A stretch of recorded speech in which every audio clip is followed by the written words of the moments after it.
This is Morten from INKISH TV, and I just counted. I think it's my 17th over the Skype interview that I'm doing right now, so I should be pretty used to it. But it's still exciting. I have enjoyed all the 16 so far, and I'm pretty lucky today because I am going to talk to Chris Knighton from the UK. And Chris, why don't you start introducing yourself a little bit? Hi, Morton. Lovely to be talking with you today, even though it is rather strange circumstances we find ourselves in. I'm responsible at HP. My role title is Global Head of Sales for the Solutions business. Ultimately, our solutions business is focused very much in two areas.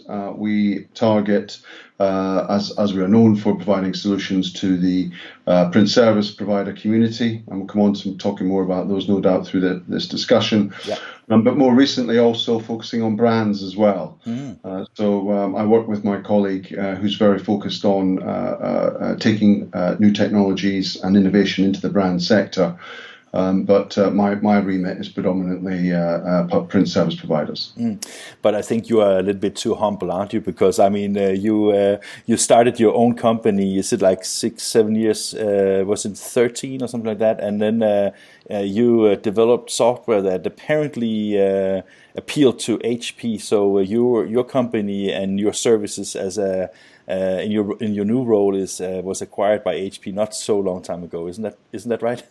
Yes, there's a bit of a backstory there. We, myself and my business partner, decided to get the company off the ground around 2013, 2014.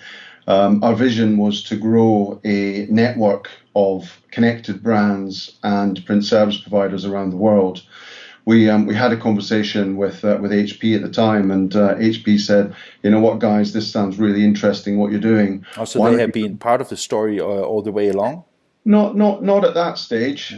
We told them what we were doing, and they said, "This sounds fascinating, super exciting. We're still figuring out what we're going to do with cloud and so on." These were early days in cloud computing. They said, "Why don't you come back and have a conversation with us when you've got 10 customers?" Anyway, we went back and we had a conversation when we had 10 customers only a few months later. And then very quickly we found ourselves entering into a global licensing arrangement with HP so that HP would take our product to market and launch it as an HP solution at Drupa in 2016. And that's what we did. Okay, you and your partner started developing the software. We're going to talk about the software a little bit because it has changed name, right? It was OneFlow, and now it's called something else, right? Cyclelight, that's right. Yes. Yeah. So your journey started like getting up to Drupa with customers in the backlog and a potential collaboration with HP. I guess that everybody in a position like yours was like kind of thrilled that you got that invitation, weren't you? Well, it happened very quickly, I have to say, which was of course thrilling and exciting. But ultimately, it was driven by our customers across the print industry. We had a vision that through creating or shortening the gap and creating connections between brands and print service providers, we could help support exponential growth across the industry. And we were having discussions with many print service providers at the time, and they were saying to us, "Chris, it takes sometimes weeks or even months for us to do a technical integration for online orders. Doesn't matter the source." And we sought about accomplishing that within days or hours, if at all possible. And that was the beginning of the journey. So when you started and you thought about the idea, your market approach was basically that you identified a problem from let's say global brands that need printing across the globe, and they want to be sure that they have same quality, maybe even same equipment, and then you utilize that integration to PSPs in a new way or easier way. Well, a lot of it starts with point-to-point integrations, because if you're a brand, and let's say you can be, one of the world's biggest names in print, Simpress, Vistaprint, or you could be just getting a new greetings card app or photo book off the ground. Your challenges are the same. Yeah. When you need to be able to get your product printed in a local country, then ultimately you have to do technical integration. Yeah. Now, every country that you roll out to, ultimately every print service provider that you work with has their own systems, and they all want to do their own technical integrations. So when you want to roll out in 6 or 7 countries, and each technical integration takes 3 months, you can imagine the impact that would have on your business growth. It completely slows it down. Yeah. So our view was, let's get the print industry away from this whole FTP mechanism, the dinosaur era. Let's fast forward it, throw it straight into the API world, and we will provide a single gateway for every brand to connect to around the world, and then we will be able to provide order traffic to any PSP in the world. So when you started it was not intended to be like an HP only thing, and is that still the case today, that if you acquire your solution, even from when it's now HP branded, that you can add any workflow, any print solution to the flow? That's a great question. It wasn't originally intended as an HP solution. Of course, HP wanted a big splash at Drupa, and we accomplished that. But I think over the last few years, there's been a recognition that printers don't just have HP kit. Let's face it. And it's important for adoption of our platform that it's agnostic. Yeah. So today we have, of course, the lion's share of our customers are using our HP solutions. But for a number of products, they're printed on Heidelberg, Ryobi, Xerox, Canon, printed in hot folders, integrated with other systems, etc., etc. So now we digged into the product, which is really interesting as well. But let's step a little step back here, because just to understand it correctly. So if, let's say I'm a printer and I would like to supply a brand from another country, would I be the one that acquire your solution, or will it be the brand that acquires it and distribute the jobs, or how is the flow of who's doing what? So there are a number of solutions in the portfolio. We have our SiteFlow solution, which we make available to print service providers. And even that comes in 2 variants. There's a full production pro/enterprise version, which we'll go on to in just a moment, but there's also a light version. So if you have a small number of orders, or you've got your own production management capability, you can plug that into what you've already got. Over the other side, upstream, how do we get the brands on board? Now, when we started with 1 or 2 brands. Today we have approaching 600 brands that are now connected to our platform. And we have not only our API, but we have a solution called Brand Center that we make available for free now, by the way, to any brand that wants to get connected. We make our API available. The brand can do a connection very quickly. There's a whole bunch of software development kits on all the major platforms that they can take advantage of to accelerate their integration. But once they're then integrated, they can take advantage of Brand Center, not only as a portal for all their staff to see all of their orders, but they can set automated routing logic. So based on a country of destination, a particular SKU, or a print service provider that they want to send orders to around the world. Now, Brand Center connects seamlessly with either of our SiteFlow solutions. Fantastic. So with the Brand Center, that is, I wouldn't say a web-to-print solution, but it's kind of a web-to-print solution, but for the brands, basically, right? And I guess they can be branded with style sheets and whatever, so it becomes part of the natural flow. So what we've done is we've recognized that actually, there are 10, 20, 30 different major leading web-to-print vendors out there, and many of them have done integrations with us. I think the count is now about 15. So we can receive orders from those web-to-print platforms. We made a decision not to get into the web-to-print space. Instead, we wanted to focus on making it easy for any provider, not just web-to-print, but websites, apps, etc., to plug into us. So we deal with everything thereafter. Okay, but then I just, because as I said to you in the beginning, I might be stupid, but I simply don't understand what does the Brand Central then do. I understand that it's like it's instead of because I mean, if you use the APIs, you need developers that understand the nature of how you integrate systems. So is it more like UI to the API, so anybody can actually utilize the features that way around? So it provides a number of capabilities for the brand. One is it provides them some guidance on how to use the API. Secondly, once you are connected, it provides a portal for all your customer success, your support staff within the brand, so that they can see all of their orders, they can order reprints, they can change shipping methods, etc., etc. But it also provides the routing logic.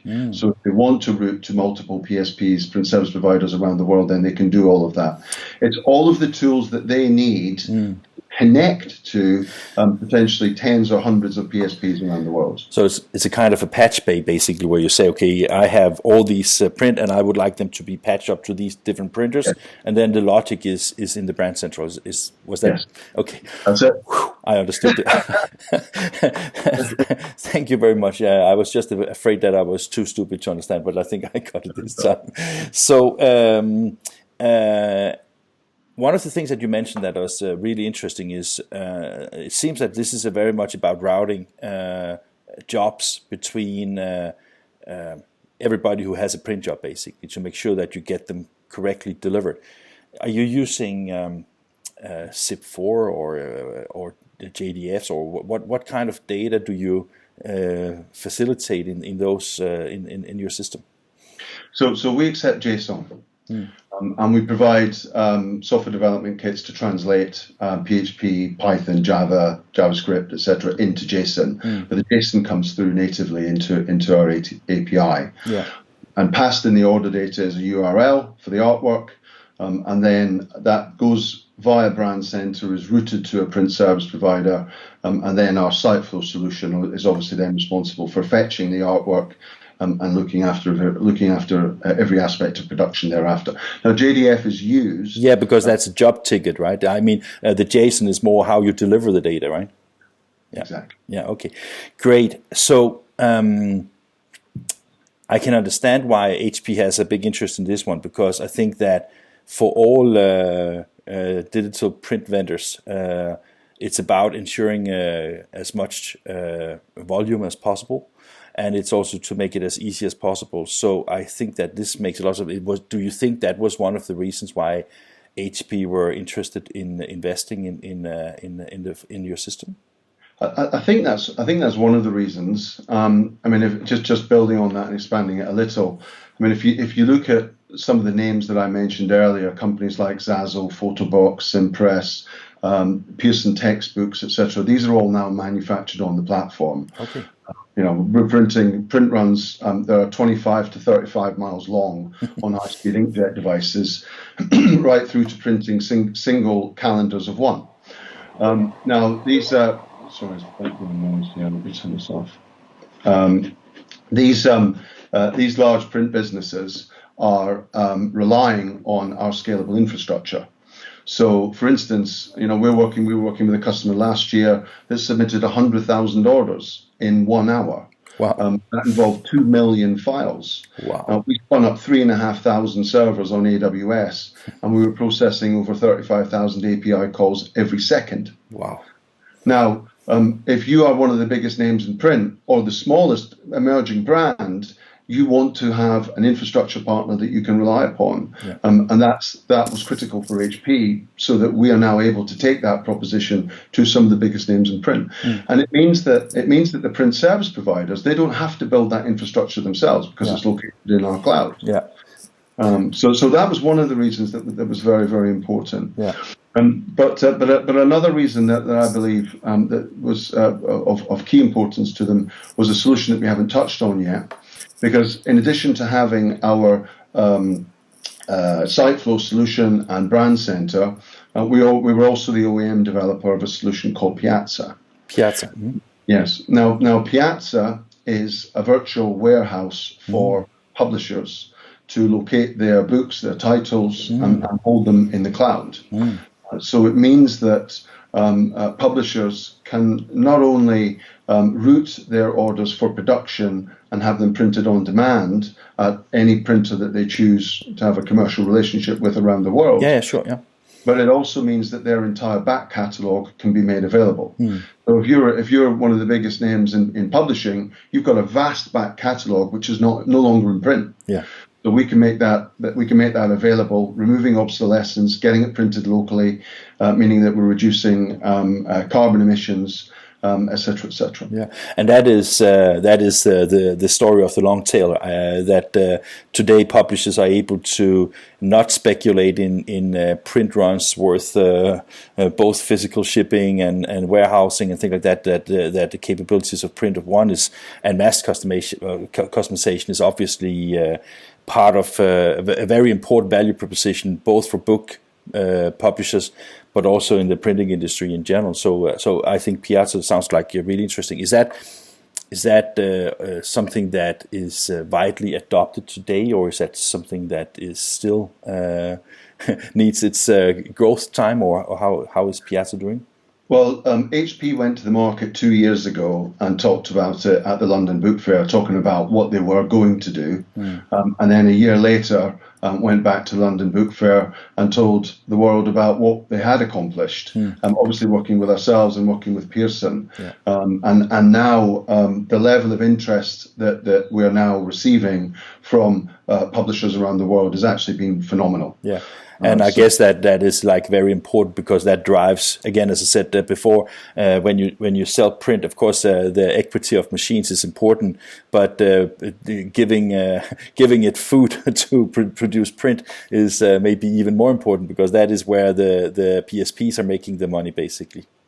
Exactly, and that's my goal. So my goal is, how globally can I drive more volume and increase the value of transactions for our brands and for our print service providers. And in your position now, working as part of HP, first of all, I congratulate you. These ideas are really great. So I think that HP is lucky to have met you and your company and your services. I was just wondering, how is the competitive situation when you look at both the workflow solution as well as the storage solution? Is that something that you are unique in the market with, or do you have competition at all? I think the competition from our perspective, certainly from a production management perspective, is an interesting question, because a lot of the customers that we talk to, they talk about workflow. Yeah. And actually, we don't like to talk about workflow, because it's production flow. It's end to end. Yeah. So yes, we have a pre-press solution that's called AutoFlow. You get that with SiteFlow, but our proposition is much wider.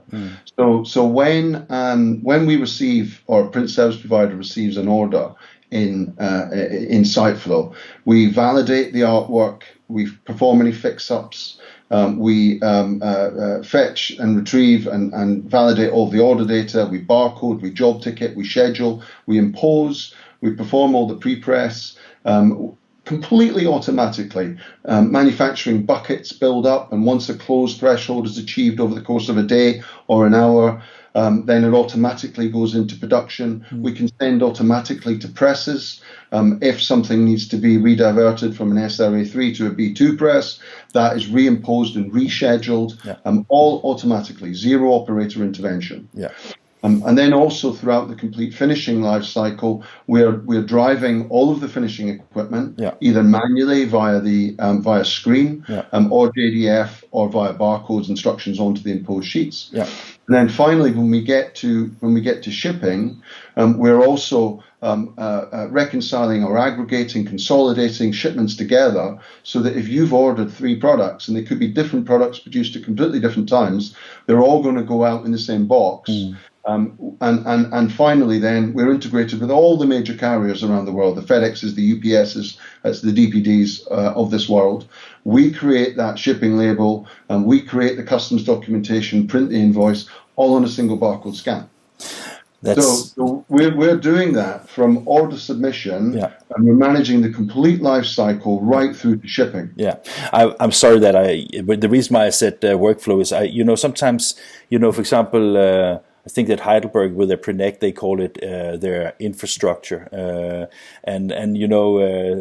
dear child has many names. So I was just thinking that if you sometimes have a denominator in reference, then people understand in what target or what area we're talking. It sounds like to me that with HP, both with hardware and software, and especially with what you're bringing to the table, it seems that the future should be really interesting for a PSP, because with having everything automated in a one package delivery, it should be extremely valuable for printing companies. So.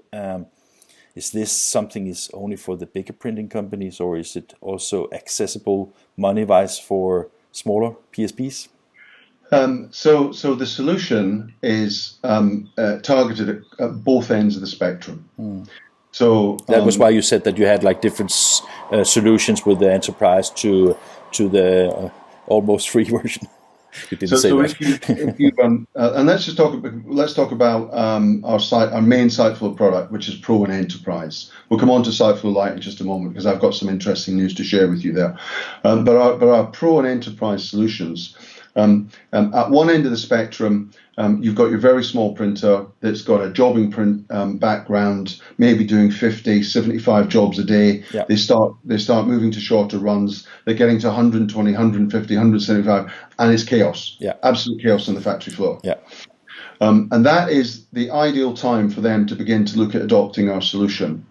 Now, because of everything that I've already set out regarding the automated batching, scheduling, etc., our larger print service providers on a peak day are dealing with 50, 60, 70,000 orders every single day. Yeah. Every day.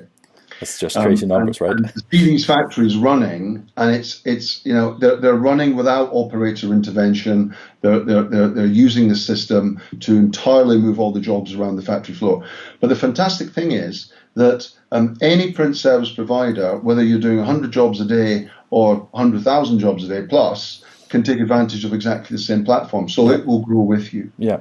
So that is, I think that is also like one of the communications I would like to get across when in this conversation with you, is that don't switch off INKISH just now, because this is for every printer basically, right?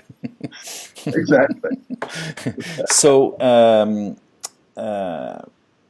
Chris, whenever I talk to people that have very complete solutions, one of the questions I always ask is with I understand the business output. I understand that you have also worked on making integration into existing workflows and systems as easy as possible.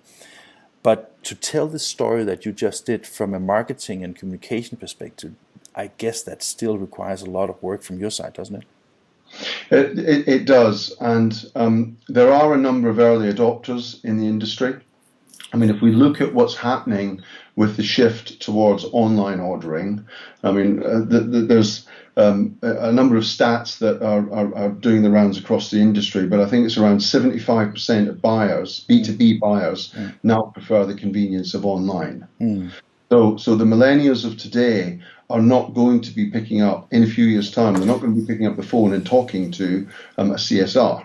Now, we're expecting the number of order takers to reduce substantially across the industry, and therefore we have to equip our service providers to be future-proof, to be future-ready.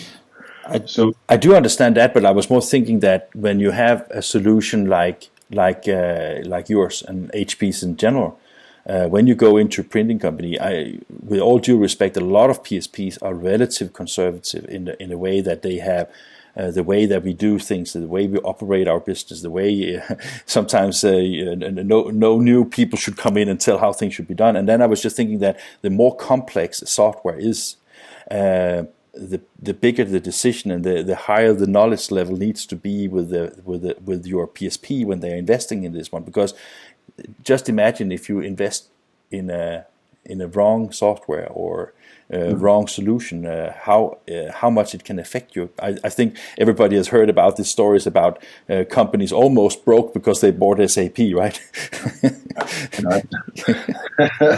I'm not going to comment on SAP. You don't have to. That's another discussion.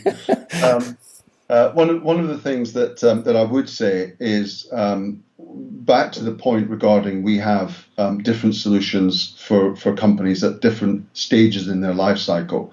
So our Cyclelight solution is available on a click model. Okay.